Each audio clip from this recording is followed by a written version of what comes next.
Dear Johnny, God, I wish I had the courage to say this to your rock face, but I'm not that kind of earth elemental. I know you've been fighting again, Johnny Landslide. I can smell the summoning magic on you when you come home. I can see the chips in your stones. You swore to me you were done fighting, Johnny. You swore it. I want to scream and smash tectonic plates. I can't do that, but I can't let you keep eroding my trust like this. I'm not totally ignorant of your needs. I know that life has been kind of sedimentary lately, but I just can't sit by and watch our family unravel like this. You used to be my rock, Johnny, but ever since they closed the quarry, it just feels like everything's been going downhill. I'm taking John Jr. to my sisters for a few centuries. I know that sounds extreme, but in geological terms, it's actually not a very long time. Please, think about what you're doing to our family. We don't need you to be braver, Johnny. We need you to be bolder. Your love, Francine. Previously on the Danger Club podcast. Olibrian, come here. We wish to find some knowledge of an object. You seek the glass of divinity, a mirror, one that held within it power beyond all things. The glass grants what you want, not what is good. What was your master's name? Nex. There are only a few who know this. The great enemy, the pretender, the usurper, and you. The adventure continues now.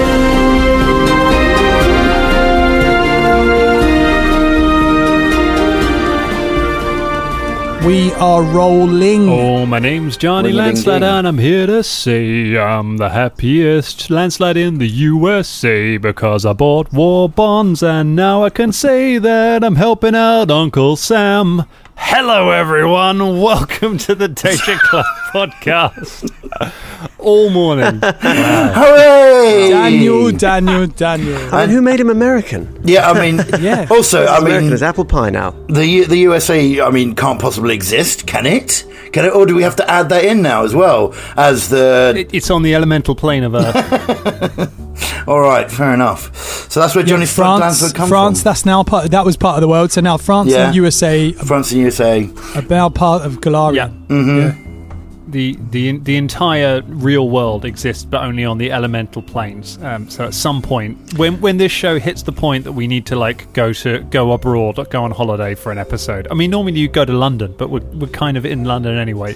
But like when you hit that point where the characters have to go on holiday, we're going to go Danger Club, go to Manhattan, like Muppets in Manhattan, but actually. Have you ever seen that? Have you ever seen sometimes there's competition? Sorry, Dad, I didn't mean to interrupt, but sometimes you get a competition that comes up and it says "Win a trip to London," and it's like, oh fuck. Well, it's a little in fact that actually Nex, one of his greatest achievements was creating the USA and France, just so he had somewhere to go. Right, and the M25 as well, right? Oh yeah. No, that was probably Geb. Or whatever.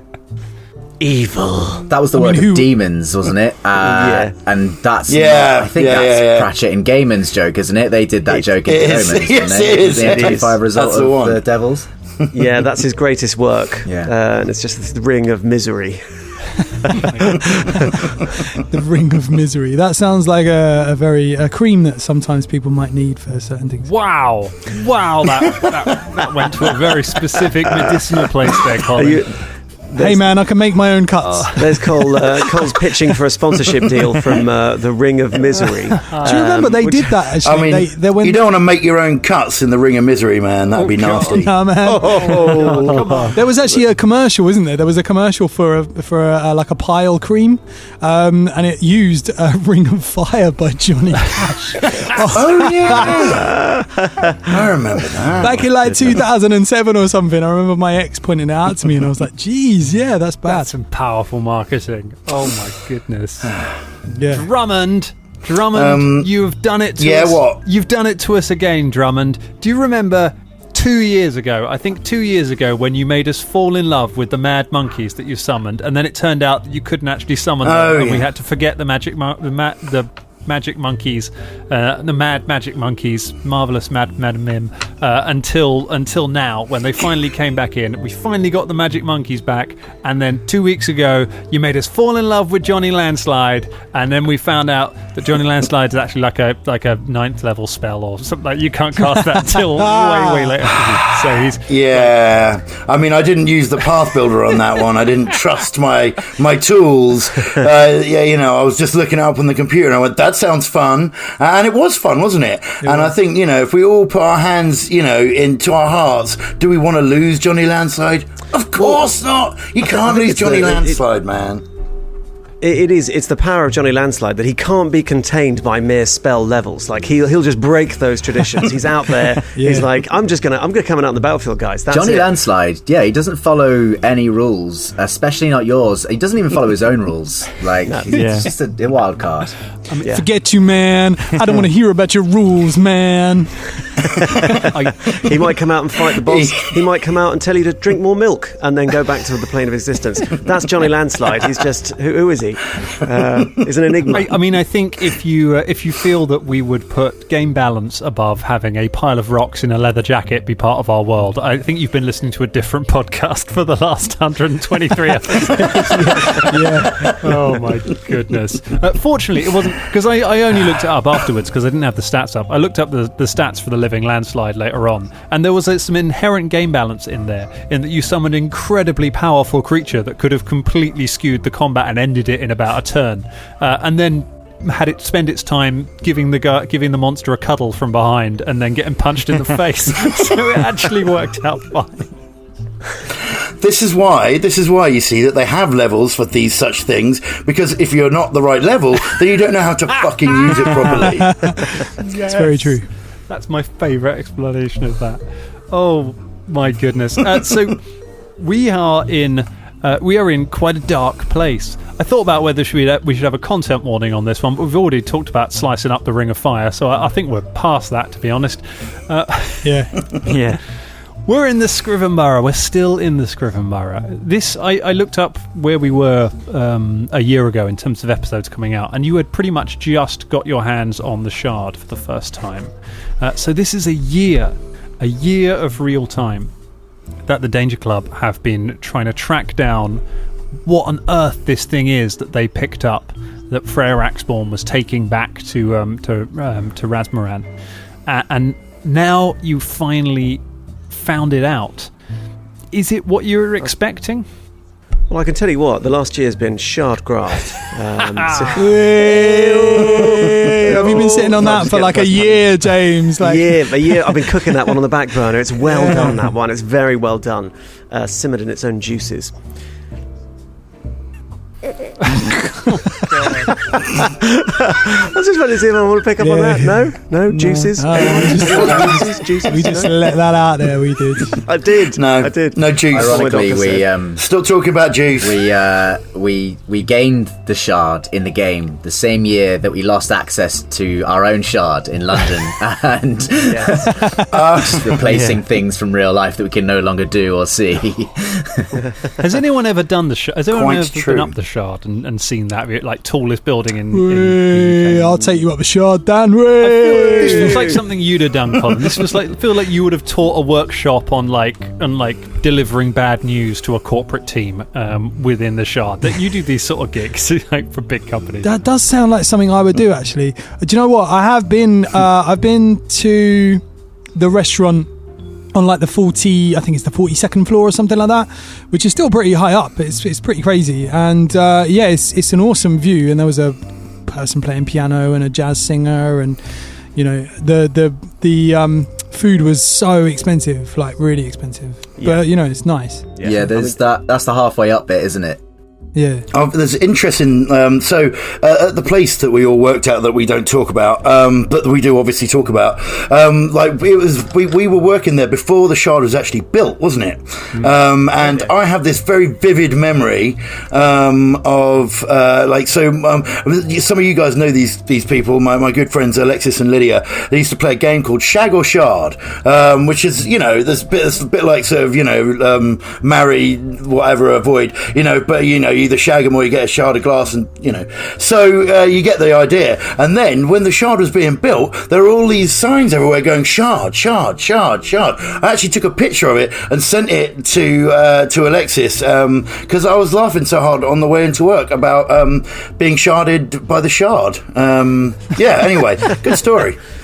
Well, that's quite the game, isn't it? Do you shag or shard of glass them? I mean, that's a really specific kind of penalty. And there's no middle one on that. I mean, there's usually 3, isn't there? Yeah. But this game had none of that. They're very sort of all or nothing girls. So presumably you'd hurt yourself as well. If you're holding a shard of glass in your hand and sharding someone else, you end up cutting your own hand. So you have to really hate them. It's important. We all also know someone who's done a song called "Take Me Up the Shard." Wasn't that Katie Baker who's done that track?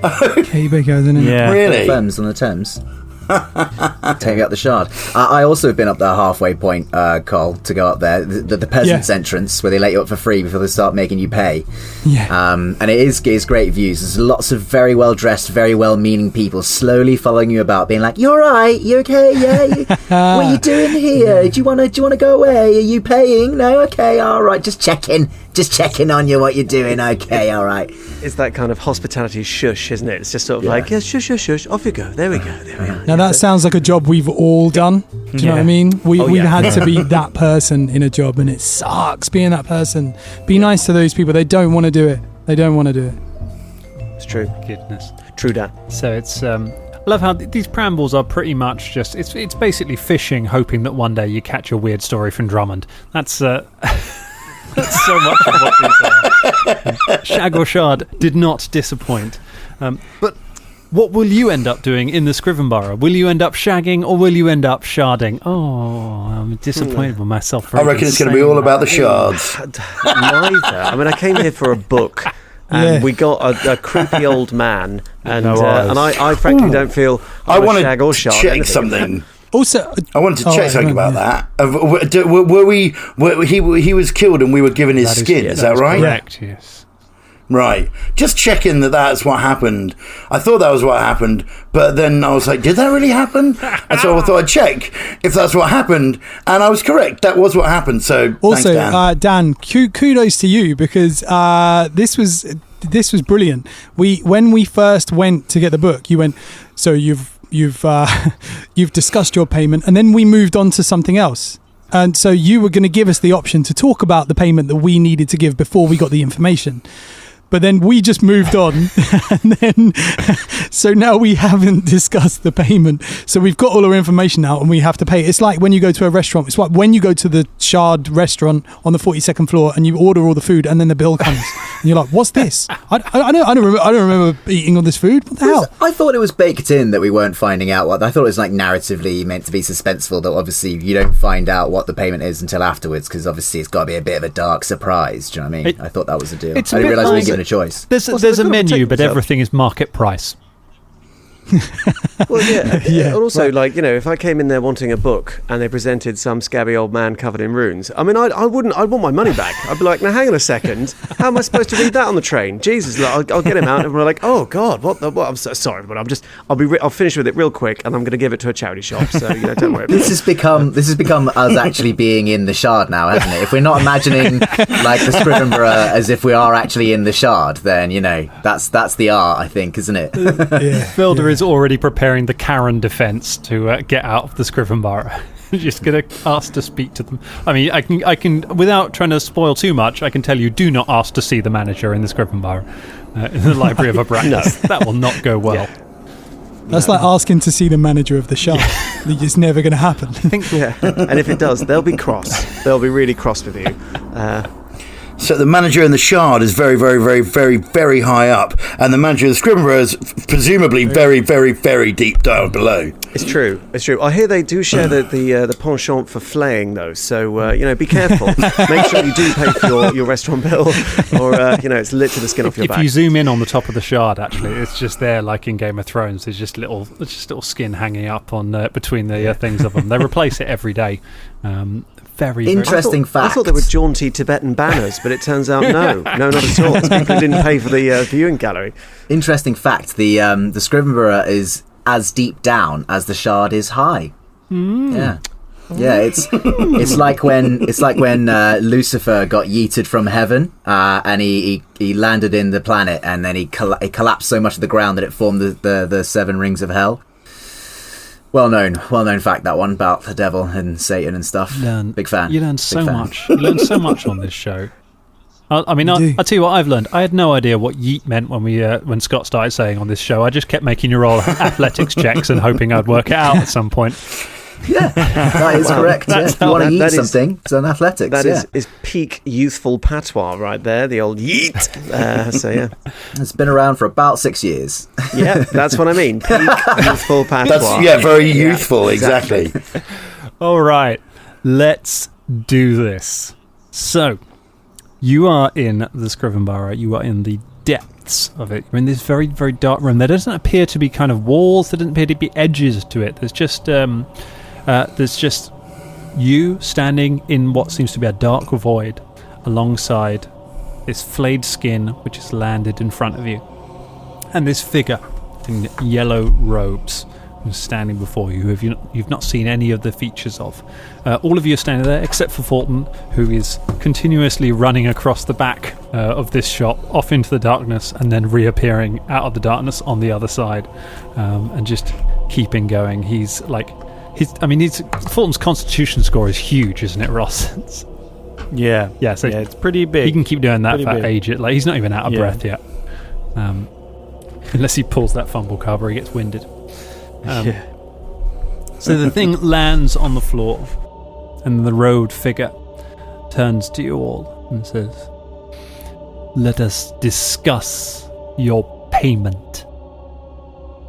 Would you care to retire to somewhere more familiar?" Years? All right. Sounds good. But what about my familiar? Don't bring my familiar into this. He closes his eyes for a moment. You can't see if he closes his eyes. He bows his head for a moment, and the darkness seems to sort of shimmer and shake. And a moment later, you are sitting in the empty tap room of the Soggy Biscuit. Don't Google it. In Absalom. Where you spent so much time back in the city as you were initially trying to search for the shard. There is nobody else there. There is nobody at the bar. There is just the group of you stood in the empty tap room and the robed figure. He looks around and says, "This is somewhere familiar to all of you." Hey, Shania, you used to work here, didn't you? Do you know what I mean? You should get us a drink. Yeah. No, I know how the bar works. Should I go and... Okay, why not? Okay, fuck it, I'll go behind the bar. She goes behind the bar, starts putting some drafts for people and whatnot. Start. Yeah. Ales for everyone? Oh, no, they got that fish wine here. Let's have some of that. Oh, no, the fish wine was awful. I'm going to pass on this fish wine, I'm okay? joking. I'm already in hell, so let's... Just an ale. Excuse me, mysterious figure. If we drink ale, or, I don't know, like a fermented dairy alcoholic beverage down here, are we actually drinking, like, you know, the souls of dead people? Is it like the brain goo of someone? Are we drinking... Like, is it like kombucha? There is nothing here that you have not brought yourself.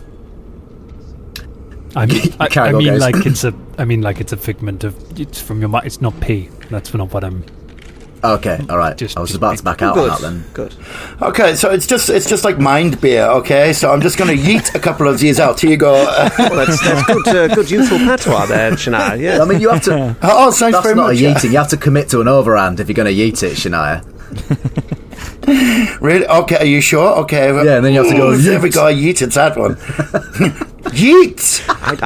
Okay. I'm not sure I feel like I've got my hand but on she's having a it. nice time. She's having a lovely time, but yes, I'm not sure that's quite what you yeet. Yeah, it's all right. You know, language changes. You know, in She's 300 years old. Give her a break. How many times she's had to do this? So this makes it. That makes this a a yeet beer then? Eh? Like wheat? Yes. Yeah. No, you've killed it. Yes, I'll have a pint of mind, please. Thank you very much. How is the mind beer, Dan? Is it? It tastes exactly as you remember beer to taste. All right. Beer from this place. So Shania pours some beers for everybody, and you sit down. What are Ross? What are Fulton or Beelzebub doing with this? Fulton is running out of the front of the door. And then I assume he appears. What happens if he runs out of the door? So it's a mix of like he leaves the door, and then sometimes he's coming back in through the toilets. Sometimes he's coming like down the stairs that go up to the bedrooms upstairs. Like he just keeps re-entering. I keep going through all the various doors. Be like, I'll wear this out eventually. It's quite relaxing. It's like one of those marble games that they give to children, isn't it? Just sort of going round and round and round. It's quite good. At one point, he goes out of a door, and Scooby and Shaggy come out of a different one and run out of Soggy biscuit. Don't Google that. Especially don't Google it in that voice. Yeah. Oh my god. Soggy biscuit. Hey Google. That's Fred's favourite. Oh dear. Yeah. The figure finally, when you've got your beers, with Fulton still running through the back and come around, it says, "Are you aware of the terms that you have agreed to?" Not really. Maybe you could make them a little bit more clear. It was quite vague. Yes. Abraxas is the Lord of Secrets. Within his library, he keeps knowledge which is largely lost to the world. What you have taken here is a secret. You have taken this knowledge, and you have taken it out into the world. It no longer has value to Abraxas. And so Abraxas requires something of equal value to replace it. Well, I have this. And Velda pulls out of his bag an ancient Pharasma idol that we picked up in the ossuary and goes, and who knows who put it there or why I'm still carrying this for Shania. It's a mystery. It's a mystery. Caragor was like, eyes open, fully expecting Velda to pull out a centipede. And he did, and Velda just puts it on the table and goes, huh? Secret. I love that you carried. Why did he carry this for Shania for so long? Well, he just sort of forgot about it in the bag because Shania wanted to keep it, and then she made me carry it, and that was about 2 years ago. And I still have the ancient Pharasma idol, this dusty pile of stone that we have found in the ossuary. So, yeah. Nice. The figure looks and says, "That goddess has no power here. This old trinket has no value." I told you, Shania. Yeah, I mean, this is offensive to me, for starters, so fuck you. Were you talking to me or to the wizard? It's hard to tell. But both, I think. Probably. I was talking to you, you fuck. Right. Still not sure which one. I don't know. It's just so often. She welcomes me in the morning in similar terms as well. No, Velda, you're good, okay? Thank you for carrying my stuff. I appreciate you, okay? I see you, I acknowledge you, I love you. You, creepy man, fuck you. Clear? Are we clear now? Yes, okay, good. We're clear, thank you. That's cleared everything up. Velda smiles and drinks his beer and probably the nicest mine thing beer's she's all ever right. said. Yeah. So like, you want a couple of secrets? Yeah. Is that what you're saying? You need a secret and then we can go. Yes. And I am wondering. I'm wondering who will pay the price. I don't know. Who's got a big secret? Actually, I suppose. No, I told someone that. Shit. Yes, I mean, if I'm honest, I don't think I do have any secrets, really. You already know, don't you? He looks and says, "In some ways, yes. For I am only made from what you have brought. I am as much a..." You see, this guy is fucking prick. I mean, if he's a prick, then we're all 1/6 of a prick. Yes, exactly. Yes, it is the manifestation of our individual prickness. So, although if it was a manifestation of all of us, I'd expected a bit more, extravagant, like maybe a bit of eyeliner, a bit of purple. You know what I mean? A couple of feathers. Do you know what I mean? I'd have thought, Yeah, I see what you... Absolutely, yeah, I see what you mean. Isn't it? Sort of, Yeah, this is the makeup of all 6 of us, then I'm very... I feel I should try harder, just generally. Excuse me, mystery figment of 1/6 of our what we brought down here. Your Lord Abraxas. Am I allowed to say that? Do I get struck down if I say that name? Is it a thing? I'll get struck down. You're never going to keep me down. I say what I like in the Demon Library. Is it, when he gets them secrets and he collects them, he hoards them, right, gets them all together. Throughout his many, many years and Eon's long life, does he ever act on any of the secrets? Let's say one of the secrets is George Hazenbury kept a cheese sandwich away from his family when they were hungry when they came round on a dinner date one time. He didn't, did he? Oh, George! That's dreadful. Caragor just looks baffledly at Velda. What? The hooded figure is just George. Writing something down. It's just writing it down on a piece of paper. That's a freebie. Would Abraxas then be able to eat that cheese sandwich? That's what I'm saying. Does Abraxas have can he tangibly affect the secrets that he learns about, or they learn about? Is God, I guess. Secrets are their own value. They are the currency that is traded here. They, and the effect that their absence from the world has upon it. All of you have secrets. It's just that they are not secrets yet, for the world knows them. If the world were to lose them, then they would become secrets. Okay, so wait, you're creating secrets. Okay, this is a different thing, and not what you said at the beginning at all. So, okay, that's different. You are talking about... Yes. Yes? We have to, sacrifice one of ourselves. Perhaps one of you will make a sacrifice. The one with the most value to Abraxas. Some have more value than others. And do you know who has the more value? What the hell? Oh, let's see what I did there. Sorry. Actually, the hell and the abyss are really different things. You know what? Let's not go. Here's a pamphlet. Deal with that later. I said I'm a little bit racist. Okay, I'm 300 years old. Shania, stop with the racism stuff. Stop being racist. I'm sorry. Even in hell, it's not a good idea. Really isn't. Right. So you want someone to flay their skin, put loads of markings on them, and stay here? Is that what you're saying? No, they're just gonna make everybody in the world forget something really important or key about us, about one of us, or about all of us, so that we'll. Do you know what? You know when we met them people. Them really reluctant to back down people who are really super keen to die.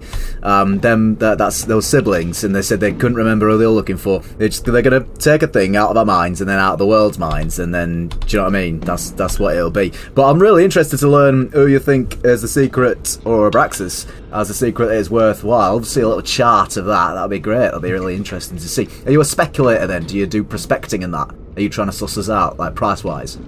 That is why this secret is so valuable. Because it has a double value. Because you are folk. Because the thing that you hold most dear, whatever is taken from one of your family, will also be taken from you. The price would be doubled in this instance. That is part of its value. But it is not your secret that Abraxas wishes. You have made peace with your past. There is no value in what lies there. Only in your feelings for that which may be taken from your friends. He turns and looks across the bar at all of you sat there. Baba von Hoops. Yeah? You have left one family. You have had many upon your journeys, and now you have another. What sacrifice would it be, I wonder, for you to lose this family, having put aside all others before, to be cast into the world alone again? I mean, I guess that's quite a big deal, to be honest. But, you know, I'm quite a resilient soul. Maybe I'd find other people and, you know, whatever. I don't know. I haven't really thought about it, to be honest. You are resilient. You flit between families, between branches where you roost. You move from place to place with the wind, never truly fitting in. Even here, that is true.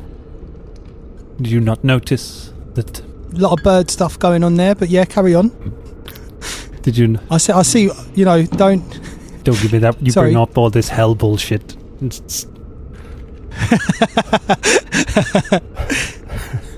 Fair play. Yeah, I accept. I'll take that. Did you not notice that many of the places you passed through here were unfamiliar to you? You are not truly a part of this family. Ooh, Perhaps you never will be. Bit harsh, that, because I feel like I'm definitely part of this family. I've been part of this family for over 50 episodes, so... Still not as many as MZ was. That is, actually. I've worked it out. I've done the maths. Yeah. I still think he was a more popular. Well, I can show you one graph where... Chart off. Yeah. And you, dwarf.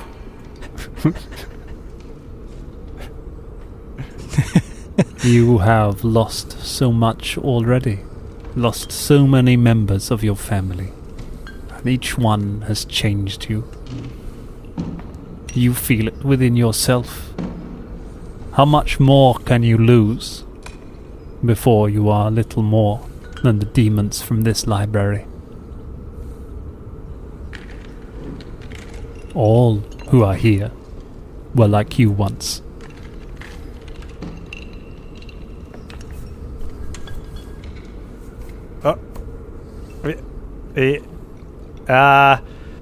Yeah, I've lost a lot.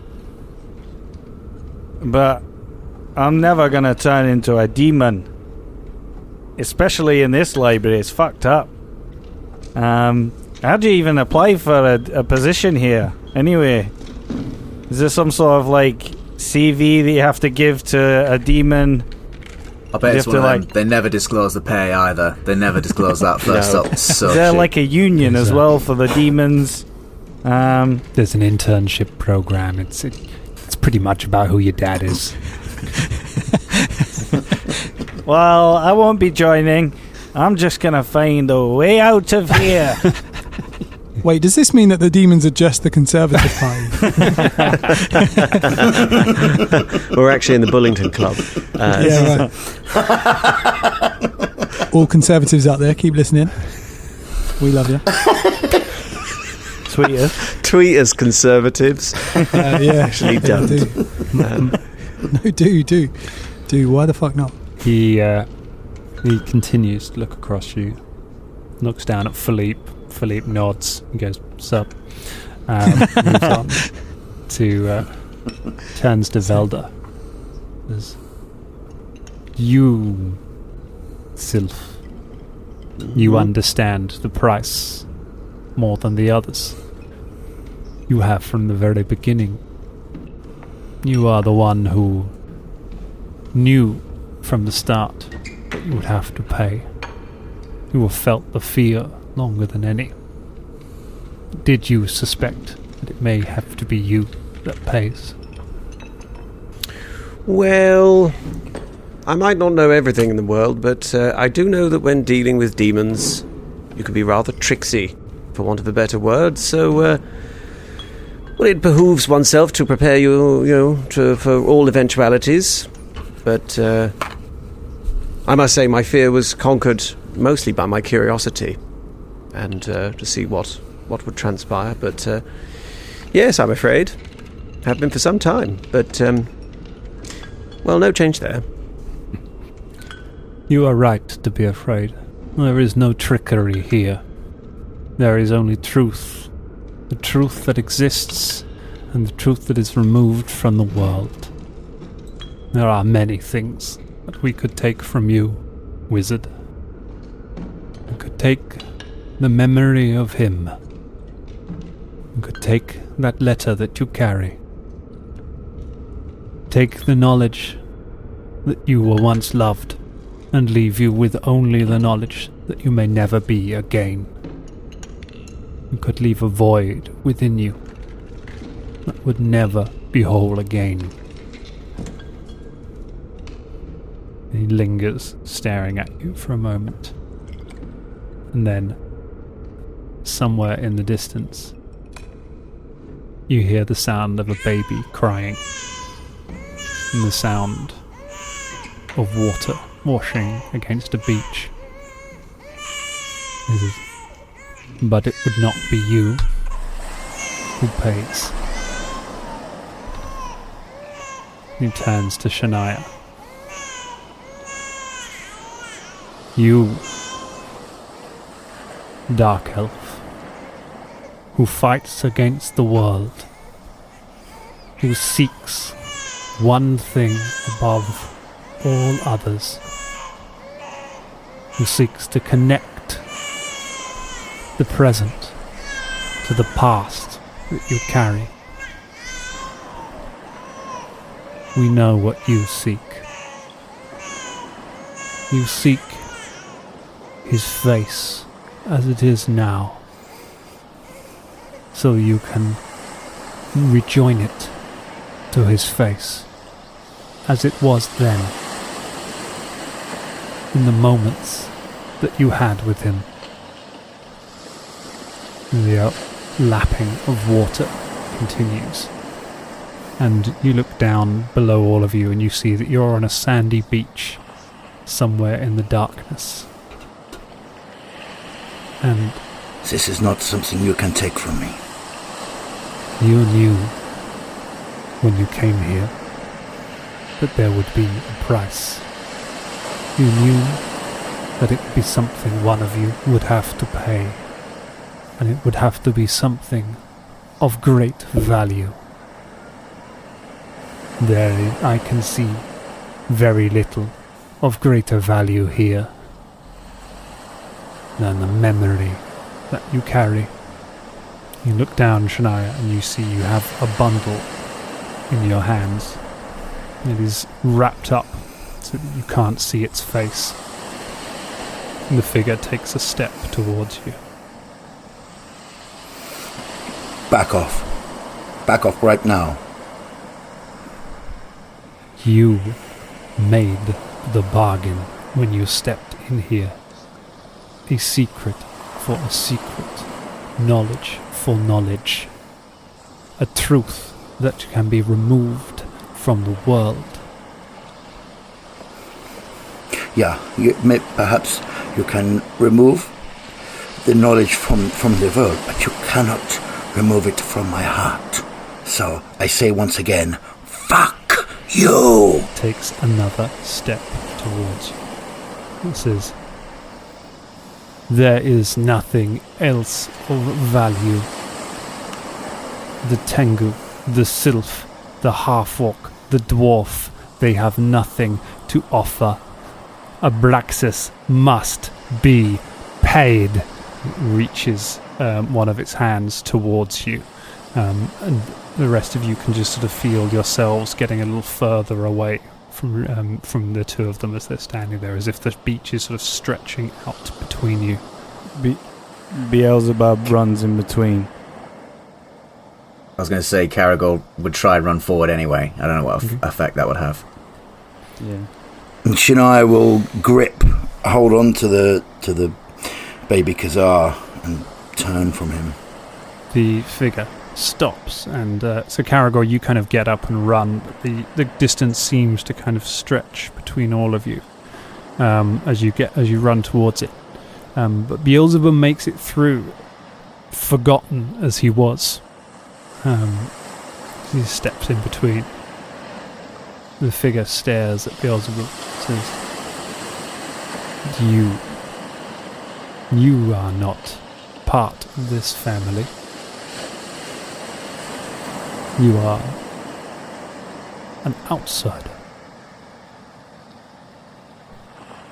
What value do you place upon these ones who mock you? They are my friends. And my family. You may think I'm nobody, but I am. To them. Whether you choose to believe it or not, and you will not take my friends' memories. It looks at you for a long time, and then looks back at the rest of you.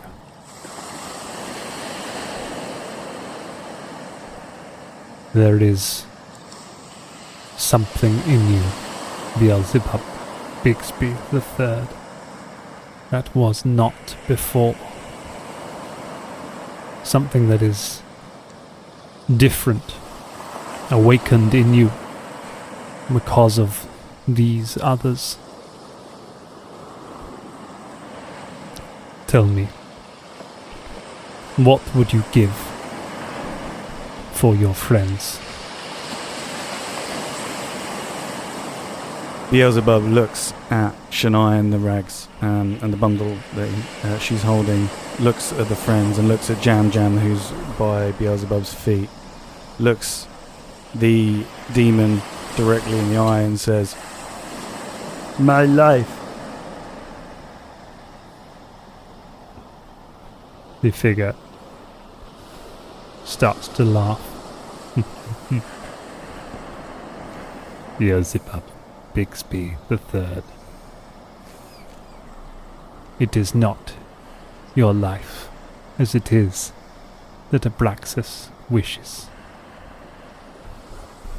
It is your life as it would have been. The bargain is struck. The figure lowers its hand from away from Shania, takes a step back, and its body kind of shudders and ripples, and then just collapses into a pile of snakes that just slither away from the robes and disappear. And in that moment, you kind of return back to the tavern, and Beelzebub, you just stagger sideways, and you are rocked. You hit the ground, you come back up, and you look up at everyone around you. And for a moment, you're struggling to remember their names. Suddenly they're looking at you like people that you've known, but like you have to really think to try and pinpoint their names, and you can feel within you can just feel that unraveling. You can feel memories that you've had with them just starting to untether and starting to disappear, and you know whatever it is that it is happening very quickly.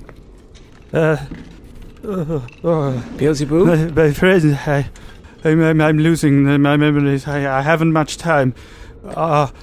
Please. He takes off his backpack and takes out like a wrapped up bit of cloth that's got like a crudely like wrapped up bit of string.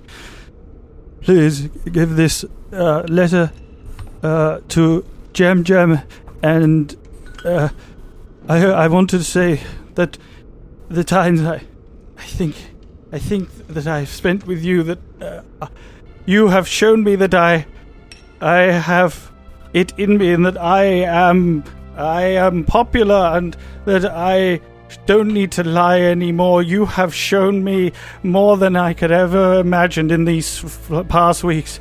I need you to know that. Who are you? Shania takes the letter and embraces him in a big hug and whispers in his ear, Thank you so much for your sacrifice. Thank you. Please look after my mother. Tell her that I love her. Who is she? What is her name? I forgot. I can't. Velda steps forward and just puts his hands on Beelzebub's shoulder and looks him in the face and says, We will. And I don't care what they do to you, but you'll always be my friend. And he hugs him. Bubba kind of kneels down beside Velda and, You'll always be my friend, Beelzebub, and hugs him as well. Yes, friend. BB, if we can't get your memories back, then I need you to know that you're a better man than your father ever was. Thank you. All of you. Thank you. You have shown me so much, and I am forever grateful to you, the danger.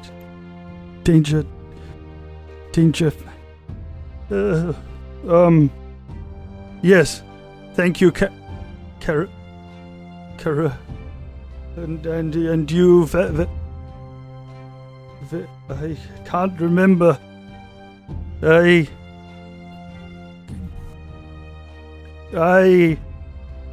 will miss you. He looks at Jam, kneels down and goes, Now, Jam, you will go with these people. I don't know who they are, but they look trustworthy. And you will follow the leadership of them, and this man here, he points at Velda, he looks trustworthy, and I must tell you that I will miss you. Who are you? Who are you?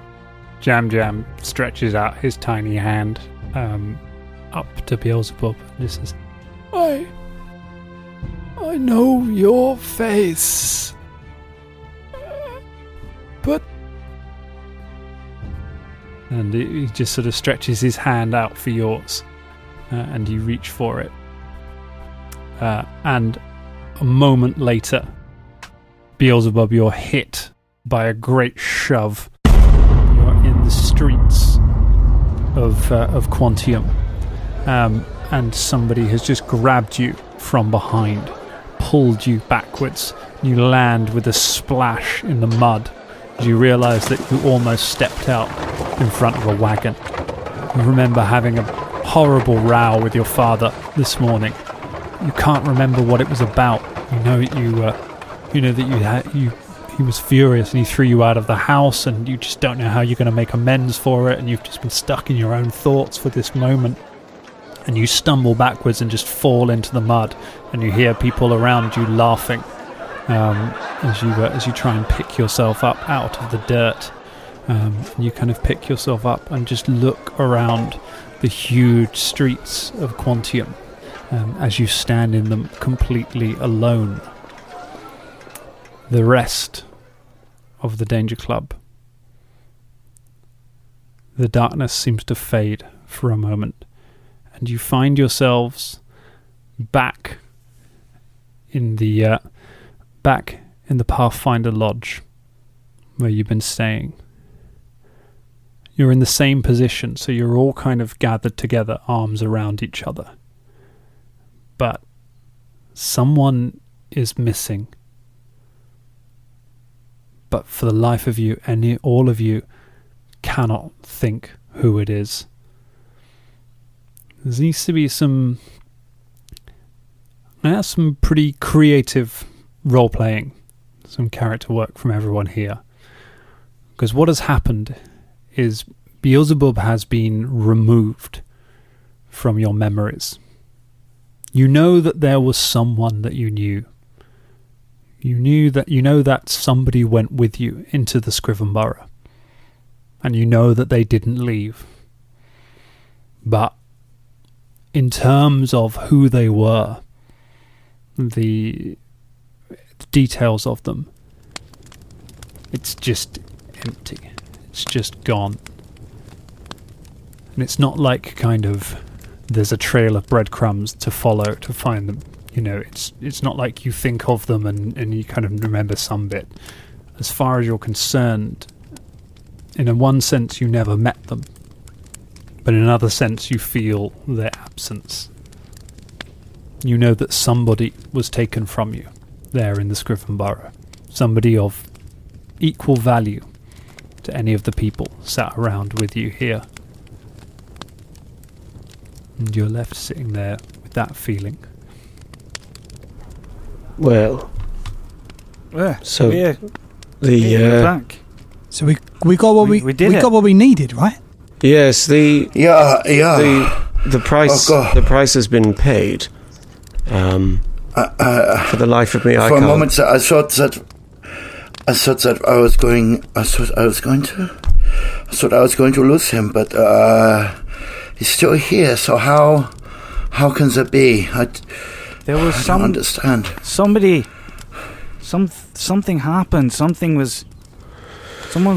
else was with us, but Caragor scratches his head, looks around the group, does a quick head count, like a PE teacher on a day trip, and then like furrows his brows and goes, "No, we're all here." There was always this many, wasn't there? Yeah. Yeah. Velda This is how. Velda goes and just sort of quietly sits on a bed and almost more to himself, really. He says, yes, the price has been paid, but I feel oddly guilty and such relief. I thought... Are you sure? Are you sure Yes. that it has been paid? I feel like somehow we got. And now this is just me. I just feel relief. That is all I can. I thought that it was going to be. Oh, I cannot. I need to lie down. Caragor like pats down his pockets and his satchels and stuff, and pulls out a couple of elixirs that he's had. And he didn't get them from Beelzebub, but he knows they're elixirs. And he just goes, yeah. Just looks at them really funnily for a moment and goes, well, can't put my finger on it. Puts them back in his pocket. Is Jam Jam there? Jam Jam is there. So, how do you guys know Jam Jam? He was. What? He was with someone. He was. Jam Jam's always been around. He's been around for a little while. Yeah. He's just been. He's Velda's Fox's mate. Well, it's sort of, it's like a bar of soap in my mind. Every time I try and remember exactly how we met Jam Jam, I can't seem to put my finger on it, but It's yes, weird, he's been isn't it? he's It's been just- about. But Jam he's been Jam. here for a long time. Yes. How do we? You know? Gone from plagues. What? Plagues? How do you? Do you know- I can't Delivery from remember. Plague Stone? Wait. Jam No, I Jam. met him Jam years Jam. Do you ago. remember how we met? I met him years ago. Jam Jam. I met him years ago. Like we were doing. I killed a snake, and like a bunch of other people were there. The sick wolf people, and Jam Jam was there as well. Jam there was Jam's just someone- I can't looking remember at who it his was, little though. hands, and saying, "Yes, I know you're from there." Yes. Yeah. Yes, of course you do. Yes. Sorry, I feel strange. There's definitely something missing, but I'm sort of instinctually sure it's not from me. And Does Jam Jam have the packet that I gave him? Jam Jam is holding a parcel in his hands, or he's got a parcel on the bed next to him. He says, It is strange, Uncle Velda. I don't know where we bought this from. Do you think maybe they took the memory of a wonderful day in the bazaar from us? Well, I mean, having seen that bazaar, I can't think it was that wonderful, frankly, because it's messy. Possibly. Do you know what? And the more I sit here, the more it seems to fade. Even the feeling that something's missing. I'm very odd. Just out of question, is the flayed flesh still there? Yes, you still have the flayed skin of. Well, I can tell you one thing. We've got quite the bookmaking session. If we want to make that into anything usable, he sort of prods it with his foot and shushes Jin away, who's sort of like started going and it's like gnawing. It's like no, Jin, no. Caragor's still going through his stuff and pulls out the bottle of snake wine that he got, and he goes, "Was Jam Jam around when you did that snake, Bob?" And he hefts the snake wine and goes, "Can't remember Jam Jam being around when I killed my snake." And he looks at Jam Jam oddly. Were you? No, remember I came, I met you in, but I think I came with Bubba, didn't I? No, I think Bubba. No. This is. No, you didn't come with me. Yeah, no, like, you knew him. I went off and did loads of other stuff, and then you popped up again. Wait, didn't we meet? We met you in a tavern somewhere, didn't we? We came to find you. I came knocking on your door. We came to find you to ask about something. So, and then you knew. It is clear to me now what has been taken from us. The memory of meeting our dear friend Jam Jam has been taken from us. Oh, I'm so sorry. It's true. I mean, I feel like we got off lightly. It's true. Could have been. Everyone, can I just say something? I just want to say, like, when we were down there and we were saying about, like, and the demons were asking about, like, I could leave you lot and forget you lot. Like, I couldn't have done that. That I was bluffing through my beak. If I lost you, I would be. I wouldn't be able to. I wouldn't be able to live. You're the only family I have left. I couldn't give you guys up. It's true, and I obviously I'm very glad to see that everyone's safe and sound out of that library. Of course, and I don't know how we stopped them from taking my Khazar from me, the memory, but I would like to. It must have been all of you, so I just want to say thank you so much. I love you all so much. I mean, to be honest, it sounds like it was Jam Jam. So well done, Jam Jam. Should we celebrate with done, a drink? Jam Jam. Let's all go to bed. Sure. What have you got? Jam, what have you got in your hands, the Jam Jam? Yeah, why don't you open that present? It must be for you. Jam Jam sort of fiddles with, the string's not good on my hands. I've got no skin on them. he finally gets the bow undone and unwraps it and opens the parcel. What is in the parcel, Ross? Inside is some flesh that has been carefully made to the exact size of Jam Jam, with a little tuft of hair on the top of his head, and there is a note in the package as well. What does the note say? Jam Jam picks up the note and looks at it. The note says, "Dear Jam Jam, it is your father.